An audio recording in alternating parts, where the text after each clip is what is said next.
বিসমিল্লাহিররহমানিররহিম। প্রিয় শিক্ষার্থীরা, Pebda public school and college Karnaphuli union Chittagong. আমি তোমাদের নবম দশম শ্রেণীর জীববিজ্ঞান বিষয়ের উপর আমি পাঠটা চতুর্থ অধ্যায়ের আমি গত ক্লাসের মধ্যে দশম শ্রেণীর যেটা দিয়েছে চতুর্থ অধ্যায় সেইখানে প্রায়ভাবে আমি নবম অধ্যায়ে এটা আছে এই পাঠটা দিচ্ছি।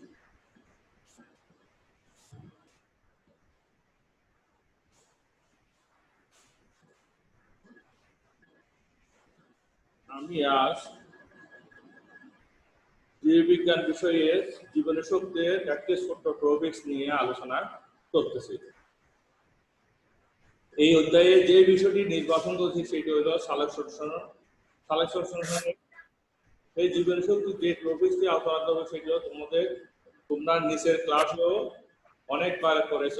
এখন আস্তে আস্তে কঠিন অর্থাৎ জটিল উন্নত জ্ঞানের দিকে যাচ্ছ। আমি তোমাদের এই বিষয়ের উপর আলোকপাত করতেছি।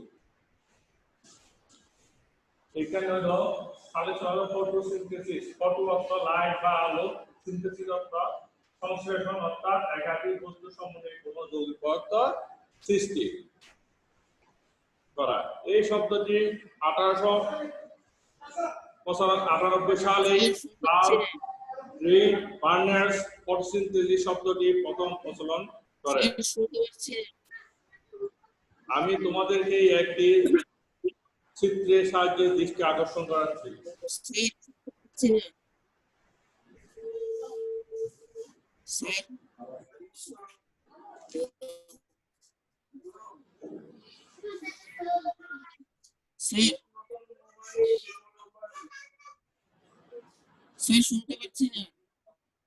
এখানে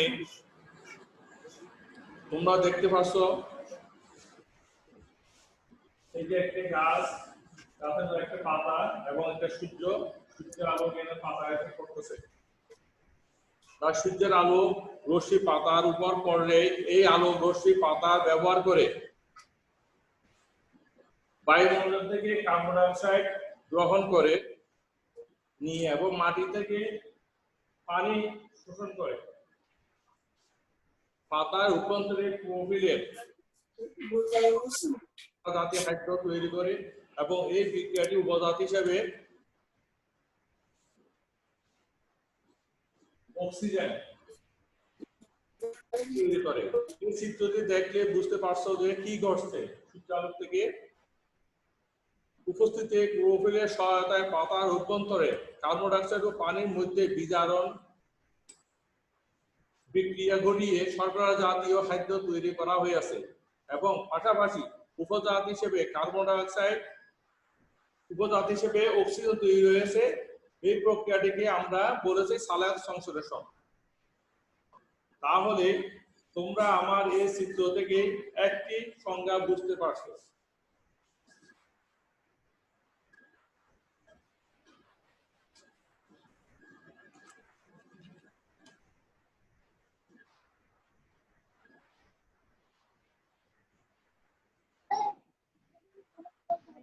আমি তোমাদের এই সংখ্যাটি বইয়ের ভাষায় তোমাদের সাথে একটু মিলিয়ে দেখেছি। সবাই একটু খেয়াল করবা যে শারীরবৃত্তীয় প্রক্রিয়ায় সকল সবুজ উদ্ভিদ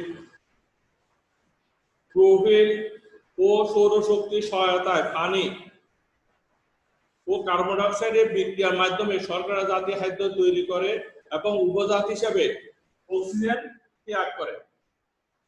তাকে সালোকসংশ্লেষণ বলে। তাকে কি বলে? সালোকসংশ্লেষণ বলে। এই সালোকসংশ্লেষণের একটি বিক্রিয়ায় দুটি প্রধান, এই যে একটা বিক্রিয়া আছে এখানের মধ্যে, এখানে হলো কার্বন ডাই অক্সাইড এবং পানি, এই দুটো বিক্রিয়ার প্রধান উপাদান ব্যবহৃত হচ্ছে। আমরা দেখতে পাচ্ছি একটি হচ্ছে কার্বন ডাই অক্সাইড, আরেকটি হচ্ছে পানি H2O। এই রাসায়নিক সমীকরণটি নিম্ন 6 অণু কার্বন ডাই অক্সাইডে 12 অণু পানি, আলো এবং প্রোটিনের উপস্থিতিতে যেটা শর্করা CCHOO6 প্লাস 6 অণু অক্সিজেন 6 অণু পানি উৎপন্ন করে।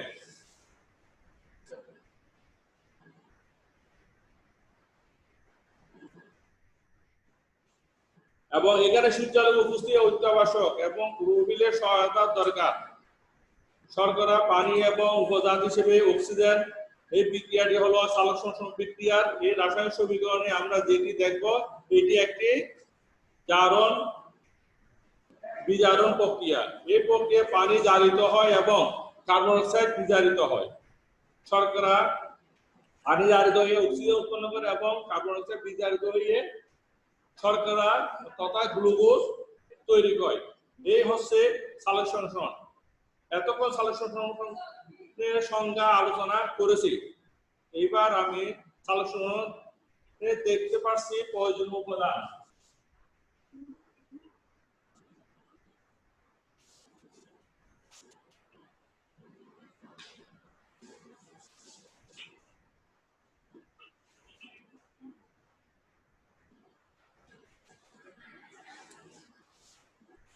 এই সালোকসংশ্লেষণের প্রয়োজনীয় উপাদান ক্লোরোফিল, আলো, পানি এবং কার্বন ডাই অক্সাইড। এই চারটা জিনিস হলো প্রয়োজনীয় উপাদান।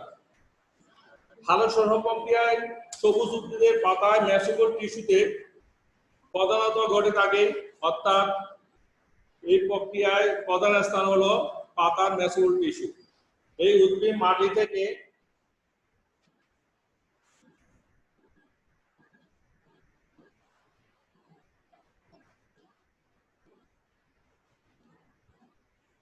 পানি শোষণ করে, মাটি থেকে পানি শোষণ করে পাতায় নিয়ে যায়। অপরদিকে বায়ুমণ্ডল থেকে পত্রের রন্ধ্রের মধ্যে দিয়ে কার্বন ডাই অক্সাইড গ্রহণ করে পাতার মেসোফিল টিস্যু ক্লোরোপ্লাস্টের অভ্যন্তরে বিক্রিয়া ঘটিয়ে কার্বন ডাই অক্সাইড এবং পানি মধ্যে বিক্রিয়া ঘটিয়ে শর্করা জাতীয় খাদ্য তৈরি করে।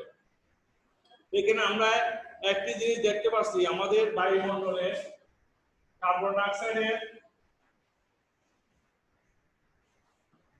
পরিমাণ, বায়ুমণ্ডলে কার্বন ডাই অক্সাইডের পরিমাণ হচ্ছে 0.03%। অন্যদিকে পানিতে কার্বন ডাই অক্সাইডের পরিমাণ হলো 0.3%। তাই একটা বিষয়ে লক্ষণীয় যে জলজ উদ্ভিদের ক্ষেত্রে সালোকসংশ্লেষণের হার স্থলজ উদ্ভিদের অপেক্ষায় বেশি, একটু বেশি। কার্বন ডাই অক্সাইডের মাত্রা ঘনত্বের কারণে সালোকসংশ্লেষণের হার জলজ উদ্ভিদে বেশি ঘটে থাকে। এবার আমি তোমাদেরকে সালোকসংশ্লেষণের প্রক্রিয়া সম্বন্ধে বিস্তারিত বিবরণ দেওয়ার চেষ্টা করছি। সালোকসংশ্লেষণ প্রক্রিয়াটি একটি জটিল এবং দীর্ঘ প্রক্রিয়া। 1905 সালে ইংরেজ শারীরতত্ত্ববিদ ব্ল্যাকম্যান এই সম্পূর্ণ প্রক্রিয়াটি দুটি পর্যায়ে ভাগ করেছে। পর্যায় দুটি হলো, একটি হলো আলোক নির্ভর পর্যায় আর একটি হলো 2 নম্বর হলো আলোক নিরপেক্ষ পর্যায় বা অন্ধকার পর্যায়।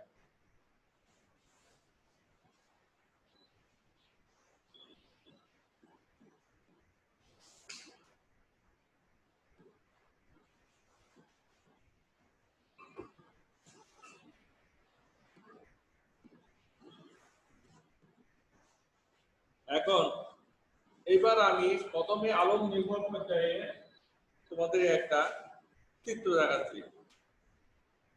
এই প্রক্রিয়াটি সৌরশক্তির উপস্থিতি অত্যাবশ্যক। সূর্যালোক অত্যাবশ্যক প্রয়োজন সৌরশক্তির পর্যায়।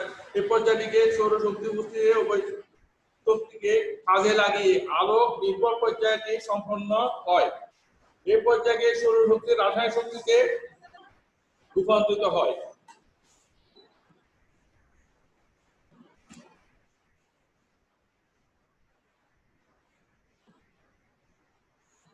এই পর্যায়ে যা কিছু ঘটে আমি একটি পাতা চিত্রের মাধ্যমে এঁকেছি।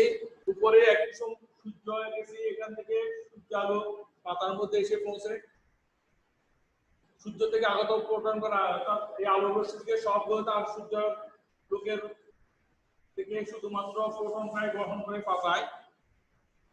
এবং সূর্যের আলো ফোটন থেকে কণা এবং এই প্রক্রিয়ায় যে ঘটনাটি ঘটে সূর্যালোকের উপস্থিতিতে সূর্যালোকের ফোটন কণা পাতায় যখন এসে পৌঁছায় পাতার অভ্যন্তরে ক্লোরোফিলের বা ক্লোরোপ্লাস্টের ভিতরে যে পানিটুকু আছে সেই পানিটুকু বেগে গিয়ে প্রোটন ইলেকট্রন অক্সিজেন তৈরি হয়। এই অক্সিজেন বায়ুমণ্ডলে চলে যায়। প্রোটন এবং ইলেকট্রন ব্যবহার করে এই আলোক অধ্যায়ে এডিপি এবং ইনঅর্গানিক ফসফেট তৈরি হয় এবং NADPH2 তৈরি হয়। এডিপি এবং NADPH2 তৈরি হয়। এই পর্যায়টিকে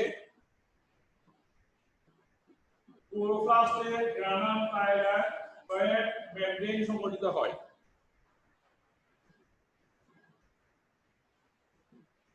এই প্রক্রিয়াটি বলা হয় এখানে এডিপি এবং ইনঅর্গানিক ফসফেটের সংযুক্তির মাধ্যমে এডিপি তৈরি হয়। এই প্রক্রিয়াকে বলা হয় ফসফোরাইলেশন। তাছাড়া এই ধাপে পানির যে বিভাজন ঘটে সে সূর্যালোকের উপস্থিতিতে পানি ভেঙে অক্সিজেন প্রোটন এবং ইলেকট্রন তৈরি হয়েছে।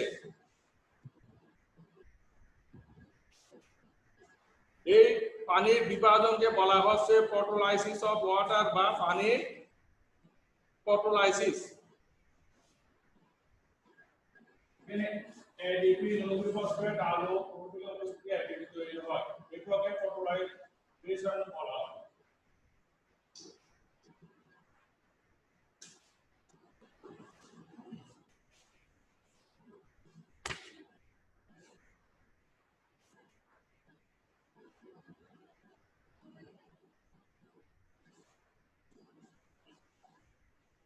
এরপরে আমরা দ্বিতীয় ধাপে যাচ্ছি আলো নিরপেক্ষ পর্যায় বা অন্ধকার পর্যায়। এই পর্যায়ে আলো প্রত্যক্ষ প্রয়োজন পড়ে না, তবে আলোর উপস্থিতি এই প্রক্রিয়ায় চলতে পারে। বায়ুমণ্ডলে কার্বন ডাই অক্সাইড অক্সিজেনের মধ্য দিয়ে কোষে প্রবেশ করে। আলো পর্যায়ে আমরা এইটুকু বলেছি এটিপি ও NADPH2 তৈরি হয়। এই দুটি উপাদানকে ব্যবহার করে এই দুটি উপাদানের সহায়তায় এই কার্বন ডাই অক্সাইড বিভাজিত হয়। বিভাজিত হয়ে কার্বোহাইড্রেটে পরিণত হয়। এইটি ক্লোরোপ্লাস্টের স্টোমার মধ্যে সংগঠিত হয়। পাতার মধ্যে যে স্টোমা আছে স্টোমার মধ্যে সংগঠিত হয়। সবুজ উদ্ভিদের এই যে কার্বন বিভাজনের দুটি পর্যায় সম্পর্কে বলেছি, এই দুটি পর্যায় অর্থাৎ কার্বন বিভাজন এই পর্যন্ত তিনটি গতিপথ শনাক্ত হয়েছে। 1 নম্বর সৌরে কার্বন ডাই অক্সাইড জ্বালানির তিনটি গতিপথ হলো 1 নম্বর কেলভিন চক্র, 2 নম্বর SN1 চক্র, 3 নম্বর গ্যাসিউলেশন অ্যাসিড বিভাগ।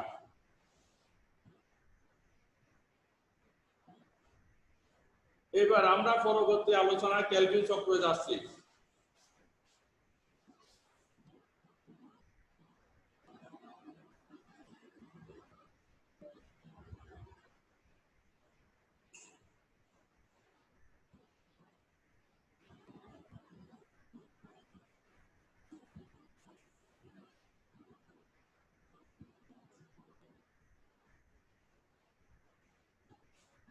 কেলভিন চক্র। এবার আমরা পরবর্তী আলোচনায় কেলভিন চক্রে যাচ্ছি। কেলভিন চক্রের আর একটি নাম হলো C3 গতিপথ। আবিষ্কারক বিজ্ঞান কেলভিন বেনসন ও বেসাম এর নাম অনুসারে এই চক্রটিকে কেলভিন বেনসন ও বেসাম চক্র নামে পরিচিত। এই চক্রটি আবিষ্কারের কারণে বিজ্ঞানী কেলভিন 1961 সালে নোবেল পুরস্কার অর্জন করেন। পৃথিবীর অধিকাংশ উদ্ভিদের এই প্রক্রিয়ায় শর্করা তৈরি হয়। এই গতিপথে প্রথম স্থায়ী পদার্থ 3টি কার্বন বিশিষ্ট ফসফোগ্লিসারিক অ্যাসিড। তাই এই গতিপথের নাম হলো C3 গতিপথ এবং যে সকল উদ্ভিদের গতিপথের দিকে সম্পূর্ণ হয় তাদের নাম হলো স্থিতিশীল উদ্ভিদ। আমি এখানে একটি চিত্রের মাধ্যমে উপস্থাপন করেছি। বায়ুমণ্ডলে কার্বন ডাই অক্সাইড স্টোমার মধ্যে গ্রহণ করে ক্লোরোপ্লাস্ট স্টোমার প্রবেশ করার পর এই কার্বন ডাই অক্সাইড গ্রহণ করে রাইবোজ 1,5-বিসফসফেট একটি অস্থায়ী বিক্রিয়া অ্যাসিড তৈরি করে,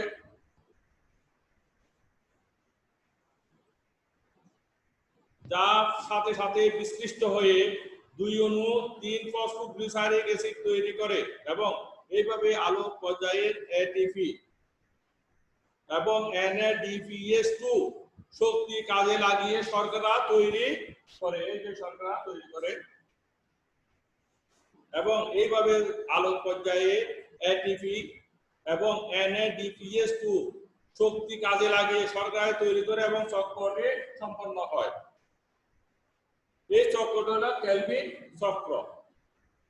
তারপর এবার আমি দ্বিতীয় যে চক্রটি তার উপর আলোকপাত করব, SO স্ন্যাক চক্র বা C4 গতিপথ।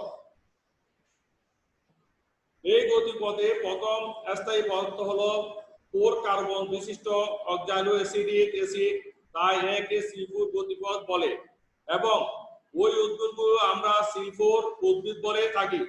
C4 উদ্ভিদের একই সাথে SO স্ন্যাক এবং কেলভিন চক্র পরিচালিত হতে দেখা যায়। আমরা আলোচনায় দেখব C3 উদ্ভিদের তুলনায় C4 উদ্ভিদের সালোক সংশ্লেষণ হার বেশি এবং উৎপাদন ক্ষমতাও বেশি।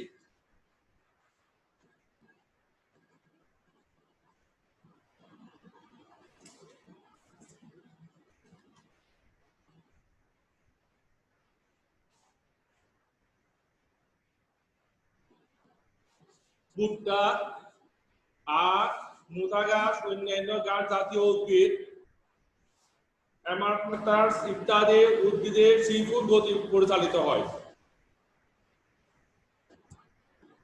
প্রিয় শিক্ষার্থীরা, আমরা এতক্ষণ সালোক সংশ্লেষণের গতিপথ নিয়ে আলোচনা করেছি, অথবা আমরা দেখেছি সালোক সংশ্লেষণের দুটো গুরুত্বপূর্ণ উপাদান হচ্ছে ক্লোরোফিল আর একটি হচ্ছে আলো। এই দুটি ভূমিকা বেশি। আমি প্রথমে ক্লোরোফিলের ভূমিকা নিয়ে বলছি। ক্লোরোফিল আলোক শক্তি থেকে অদৃশ্য ফোটন কণা গ্রহণ করতে পারে, শোষণকৃত ফোটন কণা থেকে শক্তি সঞ্চয় করে। এডিপি অজৈব ফসফেট এর সাথে মিলিত হয়ে এটিপি তৈরি করে, এটিপির সাথে অজৈব ফসফেট যুক্ত হয়ে এটিপি তৈরি করে। আলো এবং ক্লোরোফিলের উপস্থিতি প্রয়োজন। এটি হলো সালোক সংশ্লেষণের গুরুত্বপূর্ণ পর্যায়। তবে খুব বেশি পরিমাণ ক্লোরোফিল থাকলে এনজাইমের অভাব দেখা দেয় এবং সালোক সংশ্লেষণ কমে যায়। সালোক সংশ্লেষণের আলো ভূমিকা আমরা দেখেছি, সালোক সংশ্লেষণ প্রক্রিয়ায় সূর্য আলোকের একটি প্রভাব দেখেছি, তা উপস্থাপন করেছি। এখন পানি ও কার্বন ডাই অক্সাইড থেকে শর্করা তৈরির জন্য প্রয়োজনীয় শক্তির উৎস আলো।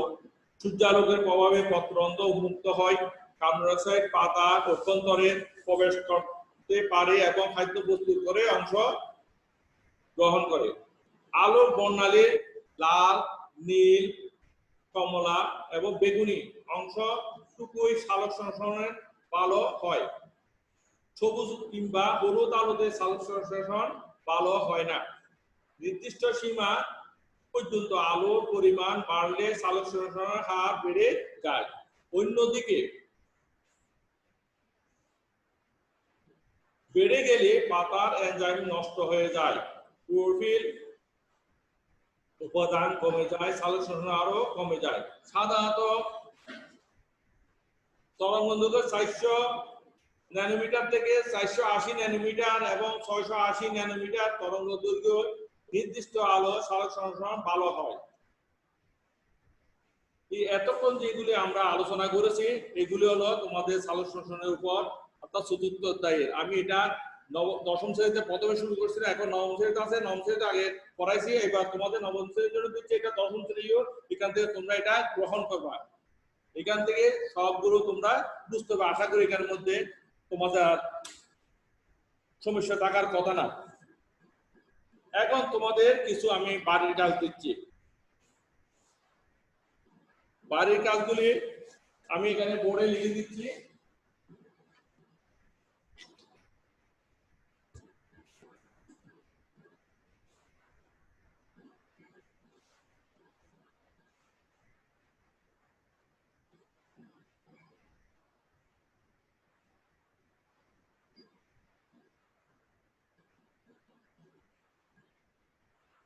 আলোক সংশ্লেষণ কি? ফটো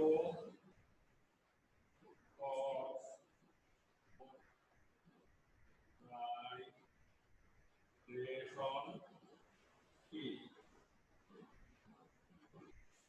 পানি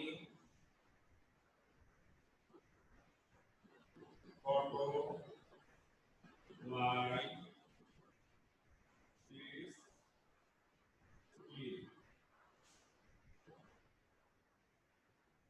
তৃতীয় উদ্ভিদ বলতে কি বোঝায়?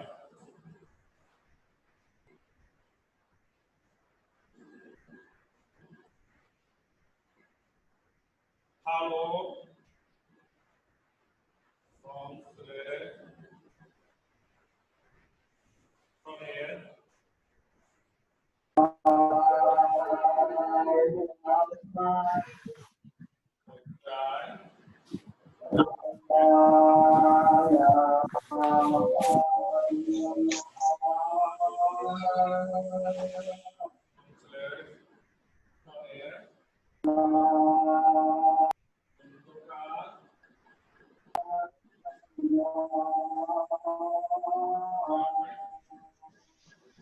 ব্যাখ্যা করো।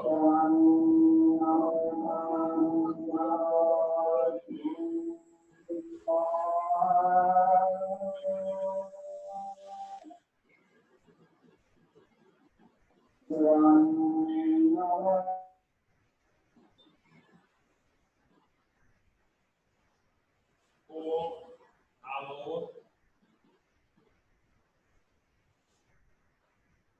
ভূমিকা বিশ্লেষণ করো।